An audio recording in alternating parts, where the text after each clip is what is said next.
Bismillahirrahmanirrahim. Assalamualaikum warahmatullahi wabarakatuh. Mohon izin Pak, perkenalkan nama saya Ramal Janur Amran, NIT 2442126, kelas Teknika 4 Eko. Baik, saya akan menjelaskan tentang upaya yang dapat dilakukan untuk meningkatkan komunikasi efektif di kapal. Kalau kita ditanya apa komponen paling penting di atas kapal, mungkin sebagian besar kita akan menjawab mesin induk yang tangguh, sistem navigasi yang canggih, atau lambung kapal yang kokoh. Jawaban itu tidak salah, tapi ada satu komponen yang tak terlihat jika retak sedikit saja bisa menenggelamkan kapal sekeren apapun. Komponen itu adalah komunikasi. Di darat, salah paham paling-paling berujung pada salah pesan makanan atau salah jadwal. Tapi di atas kapal, di tengah laut lepas, salah paham adalah kemewahan yang tidak bisa kita bayar. Salah dengar satu kata, satu olah gerak, maneuvering bisa membuat kapal menabrak dermaga. Salah pengertian perintah di kamar mesin bisa membuat generator meledak. Hari ini kita akan bedah bersama, bukan teori muluk-muluk, melainkan upaya nyata dan praktis apa saja yang bisa kita lakukan untuk memastikan komunikasi di atas kapal kita berjalan tanpa sumbatan. Upaya nyata meningkatkan komunikasi efektif. Untuk menciptakan komunikasi solid, kita tidak bisa mengandalkan keberuntungan atau insting. Perlu ada langkah-langkah terstruktur yang kita budayakan setiap hari. Yang pertama, menerapkan protokol closed loop communication, komunikasi lingkar tertutup. Ini adalah fondasi paling utama. Di dalam dunia maritim, kita tidak boleh berasumsi bahwa dia pasti sudah paham. Setiap instruksi harus dikunci dengan 3 langkah. Memberi perintah, memberikan instruksi yang spesifik, menerima perintah mengulangi, feedback, kata demikian, kata inti dari perintah tersebut. Dan yang terakhir, memberi perintah mengonfirmasi kembali dengan kata benar atau copy. B. Mengoptimalkan toolbox meeting briefing prakerja yang instruktif. Jangan jadikan toolbox meeting sebelum kerja sebagai formalitas tanda tangan dokumen di atas kerja saja. Upayanya, jadikan ini ruang 2 arah. Pemimpin kerja, misalnya masinis 1 atau shift officer, harus memancing kru bawahnya untuk berbicara. Alih-alih hanya bertanya, ada pertanyaan yang biasa dijawab minim. Ubah pertanyaan menjadi spesifik seperti Pilar A. Coba jelaskan kembali apa tugasmu kalau tiba-tiba tekanan lumas turun saat kita proses transfer nanti. C. Patuh pada SMCP, Standar Marine Communication Rules. Ketika bekerja dengan kru multinasional atau bahkan sesama kru Indonesia namun berbeda suku dan dialek, potensi bias bahasa sangat besar. Gunakan frasa standar emo, hindari kalimat yang bertele-tele atau penuh kiasan. Katakan apa yang perlu dikatakan secara lugas, dingin, dan akurat. Yang D.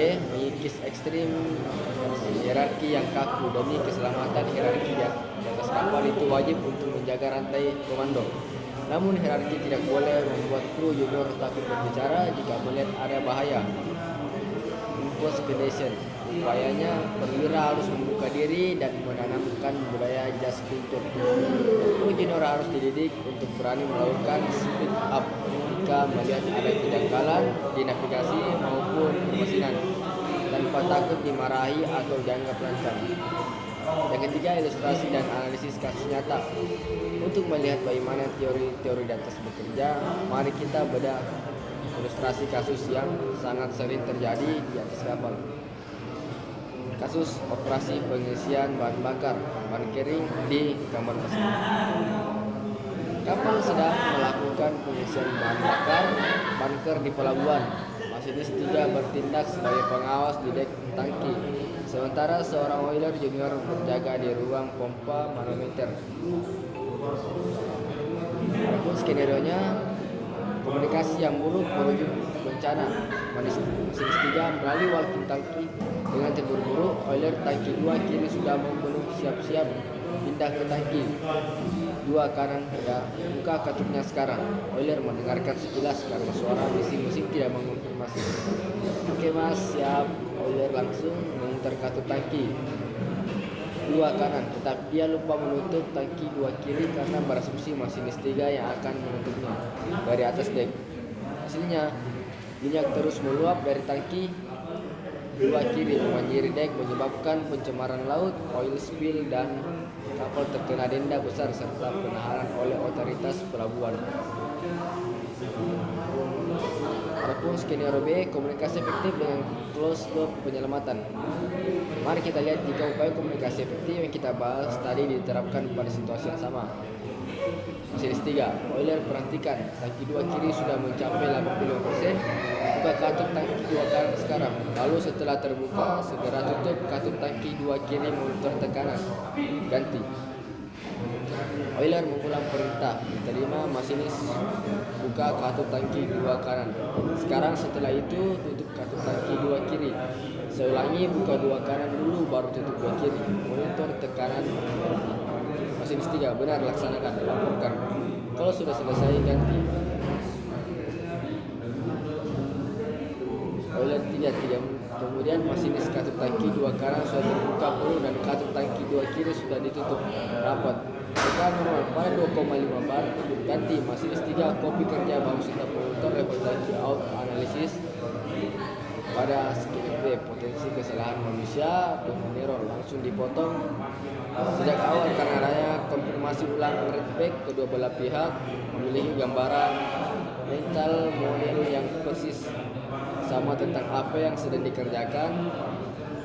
Adapun kesimpulan dari kasus tersebut, komunikasi adalah tanggung jawab bersama rekan-rekan sekalian. Meningkatkan komunikasi efektif di atas kapal atau tidak butuh biaya mahal. Kita tidak perlu membeli alat digital baru yang bernilai ribuan dolar. Yang kita butuhkan hanyalah kedisiplinan dan penurunan ego.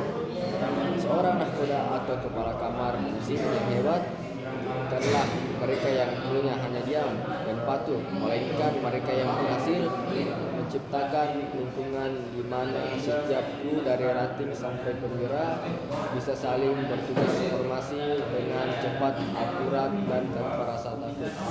Mari kita bawa budaya komunikasi yang sehat ini ke atas kapal kita.